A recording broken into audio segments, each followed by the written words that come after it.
அனைவருக்கும் இனிய காலை வணக்கம். இன்று பிப்ரவரி மாதம் 25ஆம் தேதி புதன்கிழமை. இன்று ரோகிணி மற்றும் மிருகசீர்ஷ நட்சத்திர நாள். இன்றைய தினராசி பலன். மேஷம், செல்வாக்கு கூடும். ரிஷபம், புகழ் பெருமை வந்து சேரும். மிதுனம், அரசியல்வாதிகளுக்கு சில சங்கடங்கள் வந்து போகும். கடகம், கணவன் மனைவியிடையே ஒற்றுமை உண்டு. சிம்மம், உத்தியோகத்தில் முன்னேற்றம் உண்டு.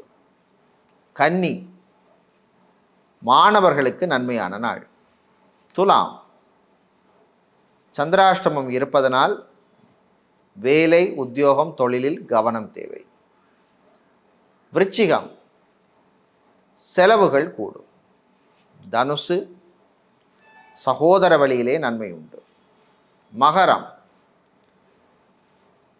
வாகனங்களால் சில செலவுகள் வந்து போகும். கும்பம், தன்னம்பிக்கை வளரும். மீனம், வெளிநாடு சம்பந்தமான விஷயங்களிலே முன்னேற்றம் உண்டு.